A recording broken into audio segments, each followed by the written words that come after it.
Hey guys, welcome back to Profitable Property Management. Today's episode is with Sarah Durbin. She started PM shops in 3, 4, 5 different cities, a lot of varied markets, a lot of experience that kind of came together to give an opinion and approach on having a centralized back office and boots on the ground approach while running multiple markets.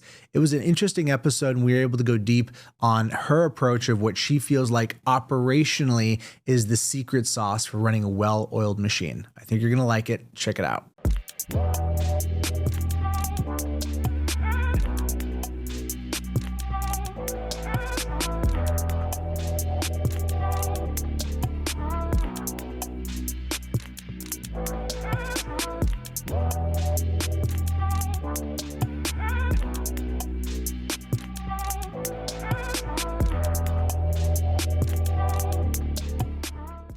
Welcome to another episode of the Profitable Property Management Podcast. I'm your host, Jordan Whalen. Today I'm talking to Sarah Durbin. Thanks for coming on the show. Happy to be here. Thanks for inviting me. Well, let's go right back to the beginning to hear a little bit about how you got into property management. What's your background? So I ran door-to-door sales companies prior to getting into property management. Did some consulting. So this was very young, age 18. Single mom at the time, did that for a couple of years, took them from 3 offices to 15 offices. Selling what? What are you selling? Dish Network DirecTV. Ooh. Yep. Nice. So, hand-to-hand combat. yeah, I didn't sell. I oversaw all the sales reps and, the processes back at the offices. And so did that for a while. I'm actually really into this. I'm really into door-to-door. Okay. I feel like the connotations can be, it's annoying. Somebody's at my front door. Didn't you read the sign? I don't want to talk to you. Yep. That's like some of the experience. But from a business model perspective, not only are there a number of companies that have gotten large just doing that, or that is one of their acquisition channels. I've also seen companies that have crossed from an entirely online experience, for example, and gone into door-to-door and really flipped their business model using that as a distribution strategy. What can you tell us about what that industry is like? What would somebody not know from an outsider view on that industry?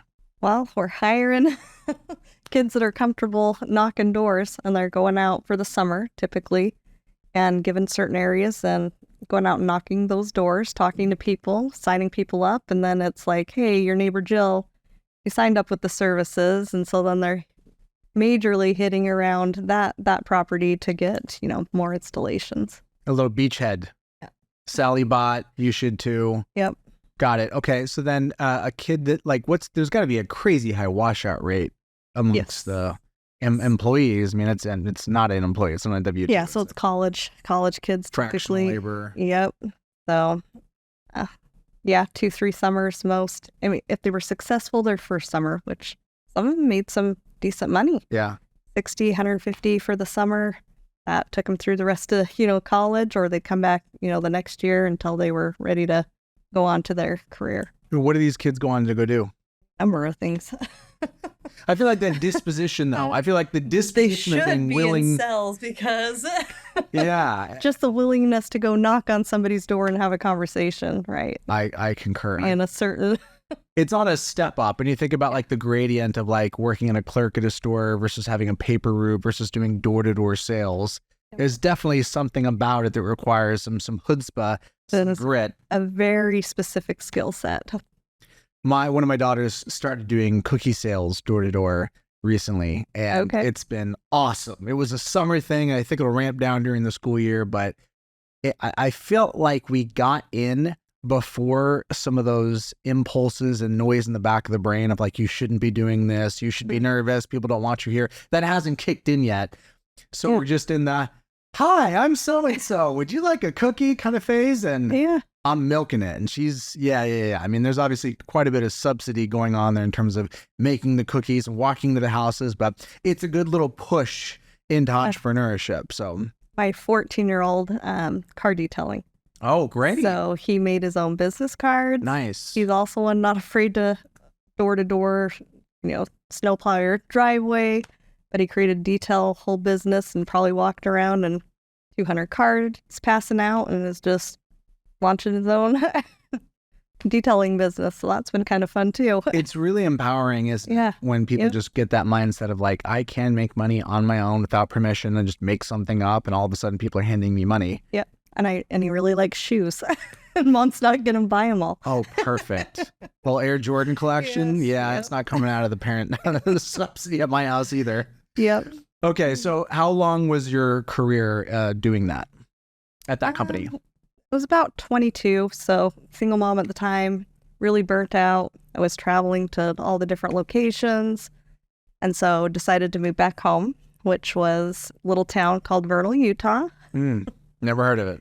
3 hours east of Salt Lake City, 9,000 population. That's where I grew up. Wow. Yep. And so I was going to take some time off. And that lasted about 2 weeks.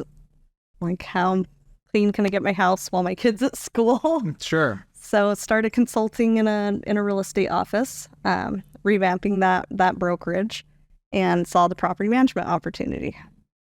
When you say saw the property management opportunity, I don't think that's most people's experience. People broadly speaking in real estate are aware of property management. Most folks are not seeing the opportunity in property management. It's like, okay, so you stay away from this part of the business. This is, the thing that if things don't work out on the real estate side, worst case scenario, you could go do. What did you see per se that was attractive to you that made you want to gravitate in that direction as opposed to staying on the brokerage side? Investors with, no one to manage the properties. So asking like their specific real estate agent in the brokerage to try and help. And they're like, I don't really want to do this. And then just the number of tenants were flooding in because we were in a market in that area. It's blue collar. Mm-hmm. It's a very up and down market, but it happened to be in a market that most places were probably like a $600-800 rent for a townhome, and we were getting $1,600 to $1,800. And so I'm like, wow, that's a lot of opportunity. There's a lot of places being built right now here. The cap rates were extremely well. And so I started working, not only bringing it in, but working with like builders. Hey, let's rent this out on the front end, and then let's sell it turnkey to investors. And so that's how I got started with it. So. Okay, so you like a hustle, working with builders. That takes some enterprising. I didn't even have a website for probably 3 years. So I was 24 years old. What's a website? None of that being built out. But 3 months in, I'm 70 doors, doing it all by myself. Finally had a friend of mine is like, you need to hire. Mm-hmm. And finally hired, and then doubled in another 3 months to 150 doors. And kept growing from there. So our little 9,000 population, we managed about 350 homes. What always amazes me is the assumptions people make about how big you can or cannot grow in a small market. In my experience, the fact that somebody manages 1,000 units in a city of 1 million people is not any kind of a reflection on ratios. Like, you wouldn't port that math into a small city. Really, somebody managing 1,000 doors in a given city could probably manage 5,000 doors if they were able to aggregate and cross whatever hurdles. But I've seen multiple players that have gotten to a decent size in a really tiny micro market. What are the dynamics that you see? What are some of the advantages that wouldn't be obvious to somebody that's looking at a 9,000 population city? Well, it's really community driven. So when we talk about relationships, and maybe realtor referral, like when you're building that out and you're talking about relationships, it is times 100 in a small town, right? You have got to do right by everybody. You've got to have your culture, do what you say you're going to do, because word of mouth is huge, and that will either make or break you, but it can really spiral things up faster for you. Mm-hmm. That makes sense. Word of mouth. Yep. What else? What else? Competition. Yeah, the baseline is just fairly. Had a lot of competition pop up, but then would fizzle out after a couple of years. But yeah, they tend to be, low competition. Do you feel like you kind of become the de facto standard, and there's just more momentum that builds off of that? Yep. All right, so you're in the property management game in this 9,000 person city. How long did that journey last for? Oh man, making me think. So 2006. Then I think I went to San Jose in 2008, probably. San Jose, California? Mm-hmm. Wow, so you got the itch. Wanted a bigger market. Okay. Okay. Yeah, so opened up a couple locations in San Jose. Just as a pure expansion of what you were already doing? Yeah, whole nother entity, but yes. Yeah, just property management in San Jose. Had a couple locations there. Now, how did you think about, of all the cities that you could go to, how did you wind up in San Jose? I was 26 years old. Okay. Not enough thinking. Got it. Probably why I'm on a panel So later this is really today more about where you, this. like, what seemed attractive to live? Yes. Yeah. Yep. And just availability too. I was part of a franchise at the time. Got it. Yep. And so what did you find was the difference in managing? Couldn't be more night and day difference, right? So the learning curve of going from a low competition market to an extremely high competition market. Where you're a nobody. Yep. Which at the time, San Jose was probably one of the most competitive markets in the United States. Which I assume you didn't know before you got there. Did not. Got it. Okay. All right. Also how fun California can be. So like going through getting your broker's license, it's not just, I can't just hurry through this course. There's time frames that before they'll even send you the next course when you complete it. And so there's a lot more red tape, slow down to even launch something there. And you join a franchise, which is somewhat opinionated because you've already been doing it for a minute. I bought into a franchise. Oh, you acquired a company that was a part of a franchise. That brokerage that I was revamping, she owned the franchise. She wasn't doing anything with it. I was 24. I didn't quite understand what a franchise was. Got it. Being completely honest. Sure. But I bought into that, and yeah, so expanded into San Jose. So you bought the rights for the territory, but Yep. Was there any units associated with it? No. Got it. Okay, so I mean, it is somewhat similar. Then you bought a system and a setup when you already had a couple of years of experience with property management. What about that seemed attractive to you, given that you weren't starting at square one? So I didn't buy the system in San Jose, just to clarify, in Vernal, but there was no system. I was the fourth franchise in that system. Got it. So built my own systems pretty much, working with a few other franchise partners, just to be clear. It sounds like an important point of clarity. It is. Okay, got it. Well, one way or the other, you Yep. chose to get it. And if it wasn't the systems, what was the draw to do anything with a franchise as opposed to just doing? I was 24. I didn't realize really what I had or what I'd gotten into. For me, I just grew very quickly and wanted to get on to the next territory. So this wasn't some master strategy situation. This was just figuring things out, rolling with it. I'm in a 9,000 population. I want to go bigger. Gotta go. Okay. Okay, so then walk me through the first couple of years of being in San Jose and what that went like. Yeah, so we still launched a couple of things, and this is where people may not think. I didn't. Going into San Jose into winter. Like we were literally launching off into the winter, August, September. We were getting our licenses, all of that. So it was, into the holidays really by the time we were launching.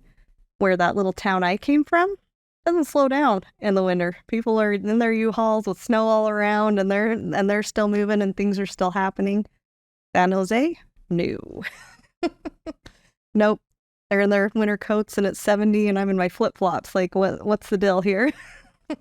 So some of that was a little bit, it took us like 4 months to kind of get our feet under us there. So it was a little slower. The seasonality was more pronounced.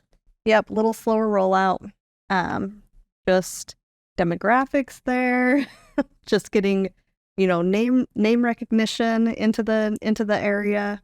And so it was a little slower. I would say we were probably closer to a year before we hit our 125 doors. Okay. I mean, maybe it's slower than you'd like, but that's not a complete disaster for it to take a year to get 120 units. Yeah. Okay. So how long were you in San Jose for? So where acquisition comes in. Mm-hmm. We're in San Jose maybe two years, trying to think I don't think I was 28, probably a little less than 2 years. And so got the opportunity to buy a company in Seattle, Washington. And so not huge, but I saw some opportunity there because there were about 60 doors and there was a bank-owned contract that was in play. REO. Yep. So super excited about it. I'm the type of person that just put everything in a U-Haul when we moved from Vernal to San Jose, figured it out. Literally did the same thing San Jose overnight over to Seattle. I'm picking that up. It sounds like you like some transients, some newness. My husband and I were actually getting married in San Jose and did our due diligence on our honeymoon. Isn't that what every couple longs for, Sarah? Brian, you're very, very patient with me. So did a few days of some due diligence. I knew the gentleman did not do as much due diligence as I should have. I'm very good at due diligence and helping clients through acquisitions now. What did you miss at the time on that? A lot of things, just not diving deep enough, just taking things was more like meet and greet and not going deep enough into what the company was doing. And we were going to retain 2 staff members. And so, spent a couple of days on our honeymoon away from that office, went back to San Jose, packed up, headed over to Seattle. The day we showed up and closed, staff did not show up. You just quit immediately. Yep.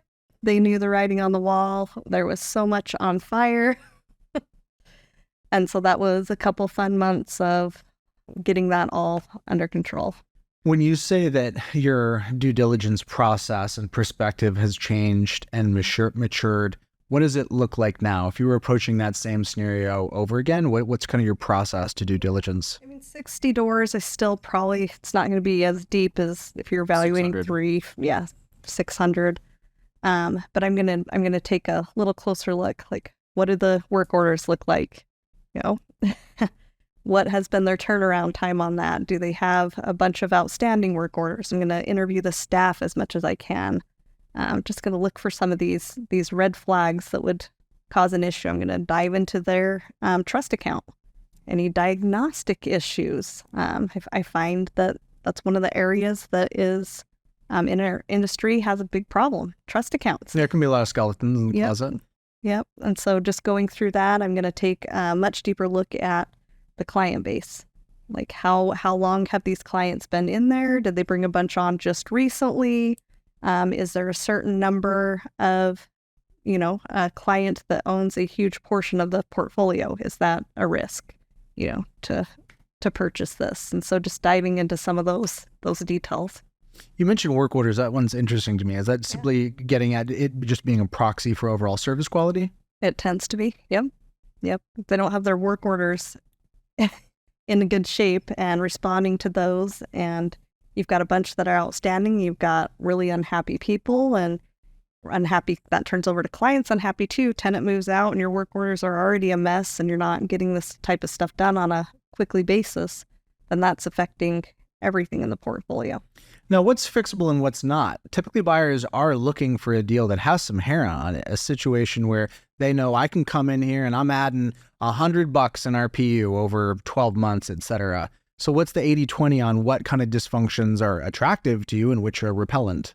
Yeah, so I mean, Google reviews, if that is just tanked and not looking good for a long time, that's going to be hard to overcome. Oh, a handicap, just a handicap. Yes, trust account deficit, just way DRE situation. Yeah, and it's just way too short. Like maybe they were going to seller finance for you, but if you've got to come up with $300,000, that makes that seller finance still look a lot less attractive. If they've got some significant shortage there, it's got to be made whole for it all to be transferred over to you. And so there's got to be something worked out there where those ones are just so far in trouble that just that piece alone, you just know you're going to want to dive a lot deeper into the rest of what the business has going on. Tell me more about the trust accounting piece. That's obviously an area where some uncomfortable and ugly things do happen. You hear stories, or rather, I should say, you don't hear stories. Sometimes people just disappear, people that have been in the industry, and all of a sudden they're gone. And you kind of assume something bad happened there. And come to find out, in some cases, it just turned out that there was $1 million missing and nobody was ever going to be able to get out of that. What advice or feedback or what errors do you see folks making that slowly add up? Like rarely do I see that it was a wholesale overnight situation, $1 million went missing. It seems like it happens over time. Pain problem. What do you see in that zone of the business? So I find that a lot of the times when somebody gets into property management, maybe their strong point is not accounting. It's quite often in our industry that it's not. And so they're out there, they're doing everything they can. They're wearing all 10 hats in this business. And so accounting tends to come last. Like, as long as I get my owners paid, as long as I get my vendors paid, I'm going to get to reconciliation next week. Then that turns into, I'm going to get it done next month. So far behind, I don't even know who to call to help me at this point. That's one. So they're not catching all the small. It becomes insurmountable. Yep. Snowball. Yeah. So then you look on diagnostics and you've got 100, 120 diagnostic issues, right? Somebody's got to go through, even somebody that's well versed in diagnostics and fixing those things. That's between 4 and 5 an hour. And so when you get up, so not only do they have this big, huge problem, but then you've got a $7,000 to $10,000 bill coming your way to resolve this issue. That's one piece. Staff can help. Putting things in correctly, journal entries not being done, that snowballs all of that. And then just flat out fraud. I've gone and consulted, taken a look at things and found, a bookkeeper running money through over a 5-year period, but taking $30,000 from the business. So that trust account was $30,000 short. Heartbreaking stuff. Yeah. And my experience, again, limited because most of this stuff is not being talked about, but the limited that I have intersected with, I've observed there's a lot of shame that's tied up with it. Like, I really need to talk about this. And I also feel like I really do not want to talk about this. Yeah, it's embarrassing. You're working your butt off to try and get this company launched. And then you've just got this issue that you just, a lot of the times, don't even know who to call and help you with it. And you're just trying to back Monday and something's on fire and something over here is flooding and you're running out for those issues. And so that's how it just keeps snowballing. Best of intentions. It's not most of the time bad intentions with it. It's just not being able to get a grasp on it. What would you say to an owner that says, I'm not accounting minded? Is that disqualifying? How much accounting does the owner need to know themselves as opposed to working with a trusted advisor? What's the balance there? You should know the basics. You should be able to read your reports. So like the diagnostics, for instance, like an Appfolio, pull that up, look at it once a week. Regardless if you're running your owner draws or somebody else is running them, there should be no line items on your diagnostics before you start running that report. If you're going to do that the correct way. I also suggest looking at all the owner statements before you run your owner draws and making sure, that's a great checks and balances. Anything double entered, that number looks big. Why? Why on this owner statement when it normally doesn't? And so that little checks and balances before you get going with things to try and find some of those mistakes. But at least understand also, even if you're having a third-party company reconcile your accounts, just because it's reconciled doesn't mean it's truly reconciled. So things they'll still float over month after month after month, especially if they're sitting on the diagnostic and don't ever get it resolved fully through the reconciliation. And so a lot of people don't understand what they need to be looking for on their trust account, period. I think one thing that some people don't realize, there's more awareness, but there are experts that you can call specifically for cleanup. Yep. Not cheap. It's priced accordingly, but there are people you can call not to be your daily ongoing accountant, but just when there's a blow up. You've got these 5 items for why are they here? How did they get here? What was entered wrong? What move out was done incorrectly? What was transferred over and never transferred over in the actual bank account? So somebody that can help you dig in to see what really happened. Yeah, those are invaluable resources. When folks find themselves working with any vendor in general, what feedback or advice or counsel do you have for thinking about working with vendors? Vendor management, there's really 2 sides of it. You have the in-industry folks, then you have the boots on the ground. What do you have to say about finding great vendors? Well, I guess knowledgeable. So referrals are great. I know when you're having problems, it's hard to reach out to people. Hey, I'm having these issues. I need somebody that can help me with this, that knows what they're doing, because a referral is going to be great. And then somebody that you feel comfortable with, that's going to help you take the time to dig in there and do it correctly. What about boots on the ground vendors, the folks that are handling all of your work orders that you're outsourcing stuff to, et cetera? What have you seen has been like the best practice for you to make sure that you're actually able to retain competent folks that are doing a good job? What I've seen is that there's this dichotomy between giving too little work to the point that you just don't matter, you're irrelevant, or giving so much work that you actually Drown them. Exactly. You implode somebody else's business unintentionally. What's the 80-20 there? That's tough because there's more to it than that. Like, also take into account how fast you're growing. If you can actually look at some of this from the front end of like, okay, we're right here. I'm at a slow, steady pace. So I can slowly be at a steady pace with somebody like that. Mm-hmm. But maybe I kick up for some reason on lead sources, hired a rockstar BDM to where... Land 200 units. Yep. Acquisition, all those things, then you're going to have a real conversation that's going to affect their business. And so you have to sit down and say, okay, what does this realistically look like? Just the onboarding of an acquisition is going to tie up everybody. And then if you're splitting with that vendor of anybody else's stuff going on too, it's got to be realistic. Okay, you're bringing this on. How long is this truly going to take? You're bringing on 200 units. Can we take it down to bringing on 30 to 50 at a time over a month and a half period? Like, how can we make that work? Yeah, obviously there's just some practical conversations and some QA, paying attention, checking in. Yep.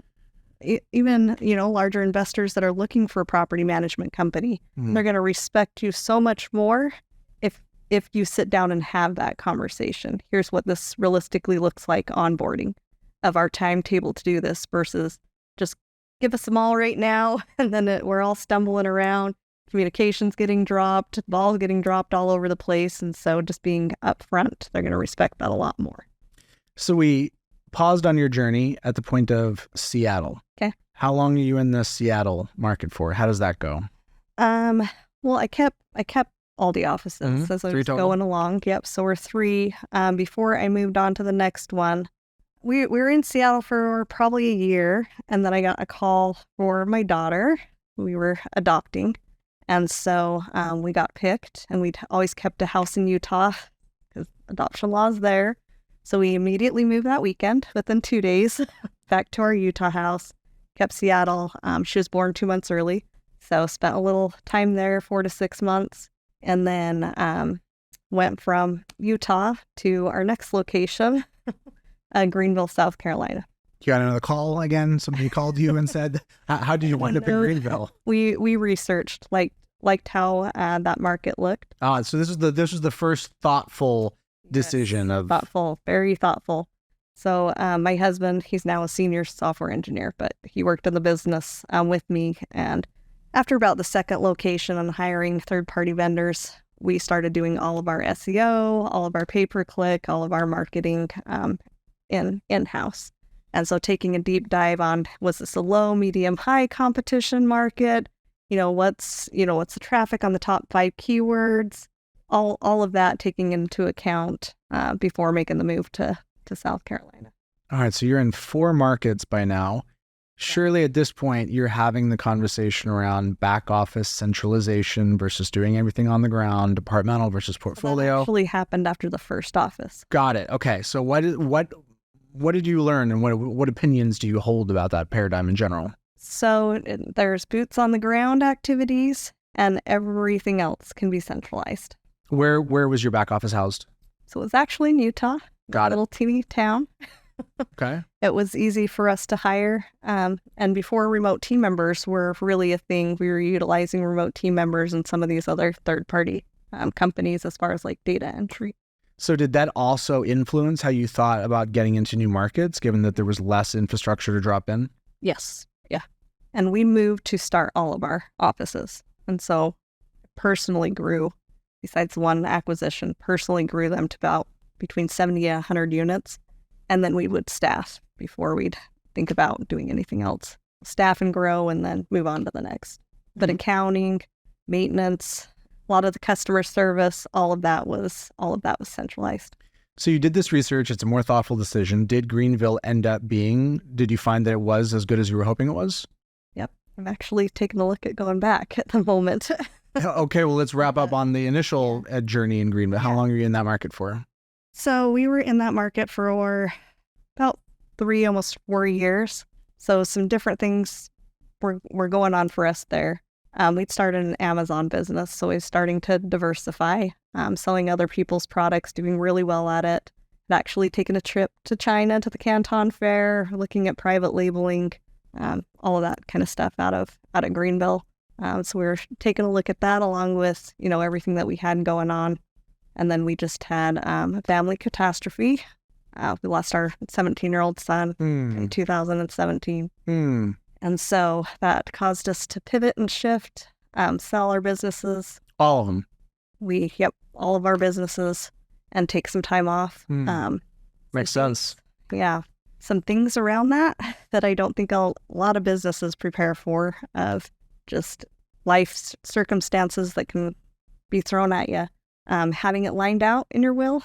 We're in an industry that people can take over. So an interim CEO, have a couple of those people lined up, talk to them. I was lucky enough to have people in my network to step in immediately and take over my operations until we could take care of everything that we needed to. But a lot of that is not talked about up front.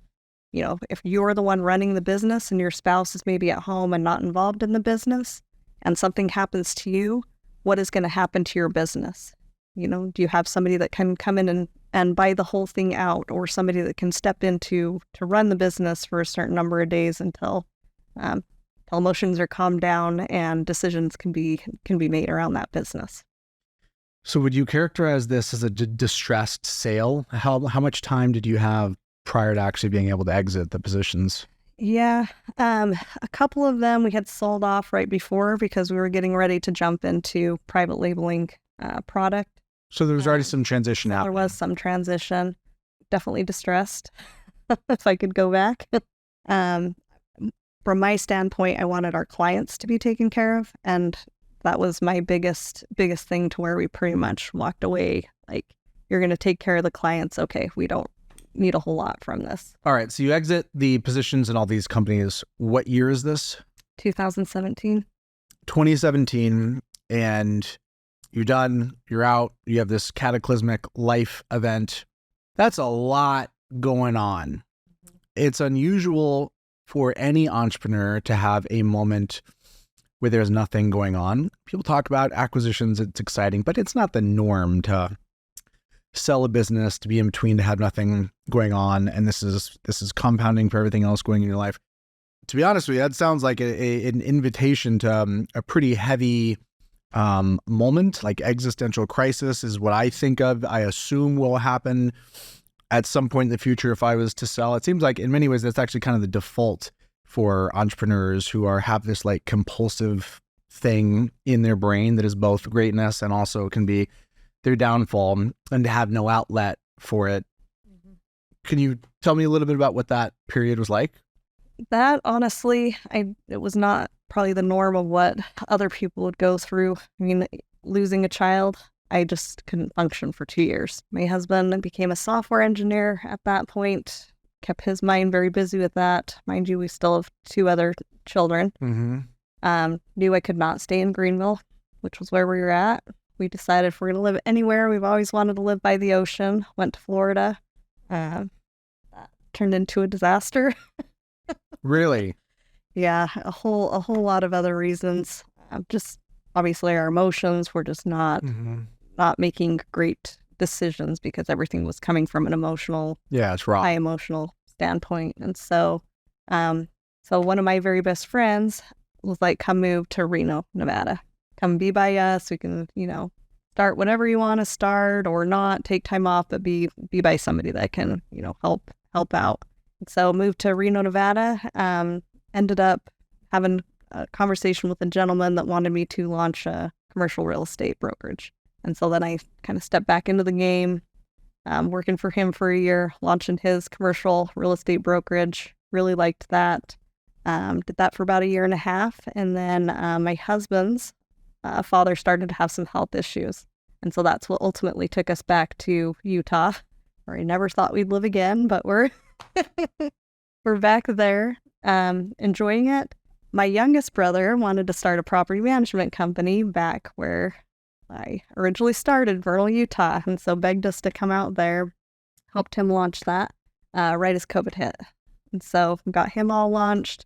Vernal, Utah was a great place to be during COVID. It is like it didn't happen. It was its own little bubble for sure. And then I just started getting back into consulting. So nothing I ever advertised for, just word of mouth. Just kept super busy consulting clients between the property management space, brokerage, and e-commerce. And so that kept me busy for a number of years. Still keeps me busy. So we had crossed paths with some common clients. What type of consulting were you doing? There's so many areas of the business to focus. Where did you specialize? So I can pretty much do it all. I don't know why my brain works the way that it does, but I can go in and find the inefficiencies. So what's going wrong in the operations, put things in place to fix that. So not just in the PM world, but all the different types of businesses. Dental supply company was one. Take a look at. Could be problems with staff, helping them staff, restructure, put people in the right seats, hire. Maybe they don't have enough staff going on with where they're trying to grow. Helped with some supply issues with the company. Pretty much all of it. Even I'm not like an accountant. That's not. But I can take a look at the books and usually find the holes. And so that's where I've discovered, a lot of fraud. And sometimes it's not always money. Sometimes it was staff members that were taking trips a couple times a year through the company books for personal trips or just little things like that. So all of this suite of skills presumably is what led Nate who heads up the Key Renter franchise, to reach out to you to talk about doing some work together.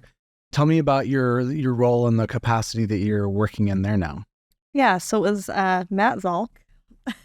Sharp operator, previous guest. Yes, yeah. So Matt Zalk had actually reached out to me because he was doing an acquisition. So helped do some consulting on an acquisition.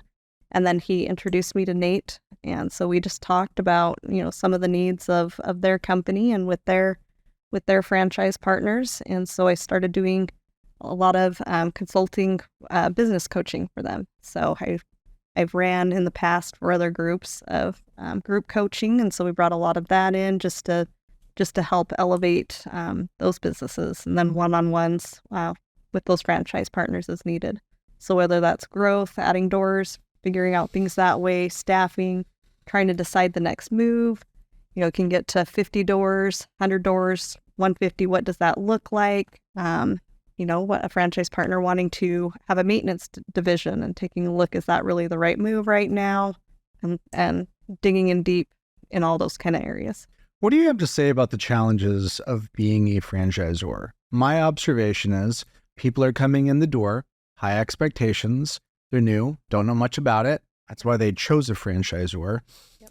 It also means that franchisors can get mired in the constant, perpetual needs of the newbies, younger, earlier franchisees, and in some ways get somewhat disconnected from folks that figure it out, get large, get big, and then in some cases outstrip the needs of what the franchisor is able to support. What do you see as being the way to navigate through that specific dichotomy? Well, a lot of training on the front end is kind of where the basics start. So I think of it as, this is nothing with Key Renters, Sarah Durbin, personal opinion, 0 to 25 doors, that's like your college education. That's a lot that is happening in that 0 to 25 doors. And then depending on, how fast you're growing and growing from there.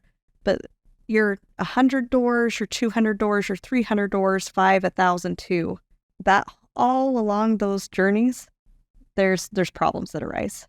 You always need a coach, somebody that's been in the industry to help take a look. When you're in the day-to-day, you don't always see what the real issues are. Maybe everything was humming along perfectly and you had your lead simple processes built out perfect and it worked great till you hit about 450 doors. And they're like, why is this breaking down? What, staff issues? What's breaking down here? Because your business needs to change a little bit, most likely, depending on the growth that's coming in, or you just didn't look the same at 300 as you can at 500. And so you've got to stop at some critical points in your business and decide. I've had people call me, I'm at 1,400 doors and I was making more at 1,100 doors. You got to evaluate, is the growth really where you want to go? And you can't just stop at a certain point because you won't be making the money that you were hoping to with the growth. You need to make sure that you understand where you're trying to get to next. Let's talk more about diagnosis. What I commonly see is that the felt experience of many operators looks something like the idea of task overwhelm. There's just a lot going on, and it's kind of a big cloud of tasks, most of which I'm familiar with and individually I know how to do, and these are clients that I know. But in aggregate, the thing looks like something unwieldy. And it's very much not clear what the next thing to do is to actually make progress in getting your arms around this. How do you walk people through finding out the specific actionable thing they could change to reduce this sense of task overwhelm? So that's a loaded question. Am I like, are we one person, 50 doors? Are we 300 doors?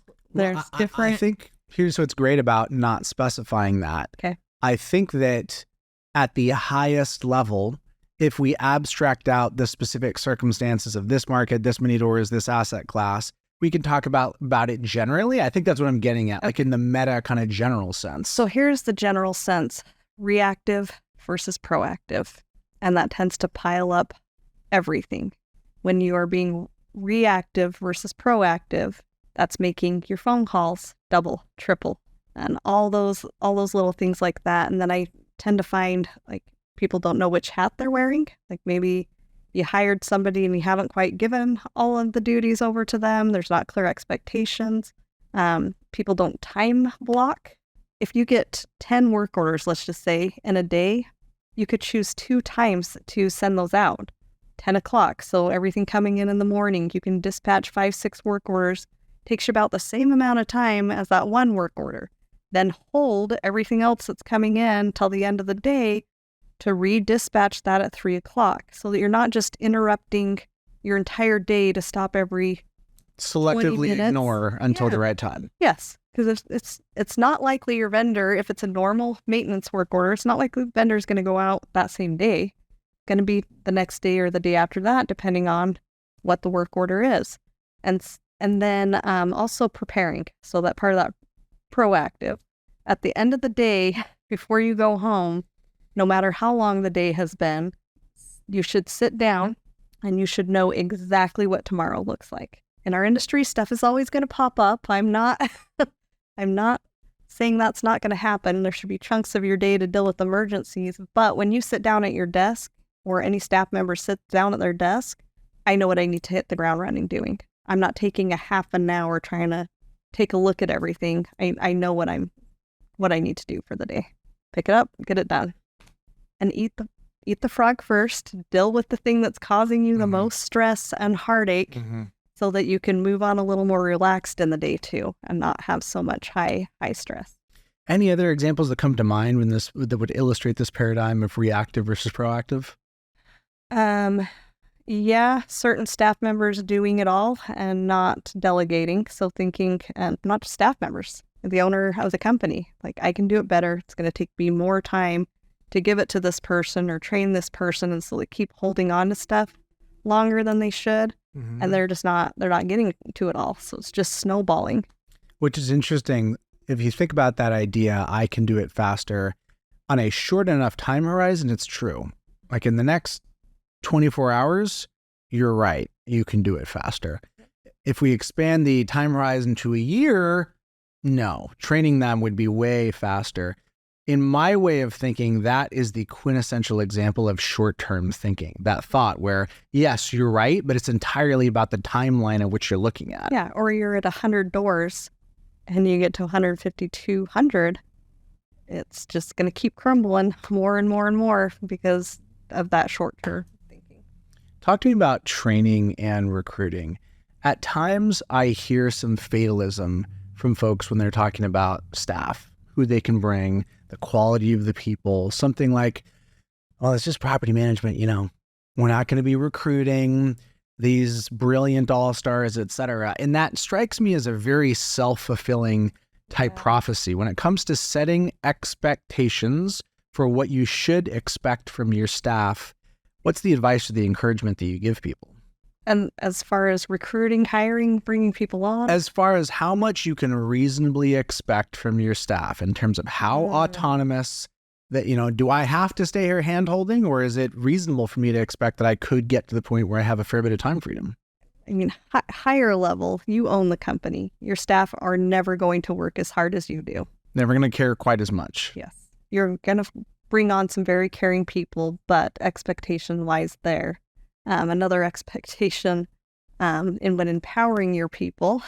So you've got somebody on, and a lot of times we forget to empower them. And so a couple of ways of that is like after you've gone through training and you feel like you've trained them and maybe train them again, when they come to you with the question, instead of just answering it, how would you handle this? Let them tell you how you would handle this. And for us control people out there, if it is good enough and it solves the issue, it may not be how you would have handled it, and your answer in your mind might be way better, but if it is good enough, let them run with it and let them take it. And then another thing that I used to do to empower, we're working with humans, we're going to make mistakes. I don't care who you are, you're going to make a mistake. Let's own our mistakes, but let's empower our people to resolve those mistakes. And so I always had a certain threshold of money. So whatever that is for you, or the level of the person working for you, $150, $500. If you can make this situation, if you can resolve this situation, I don't even need to hear about it. Just resolve it. Give them the authority to actually make it happen. You have these funds that you can utilize for these issues. Take care of it.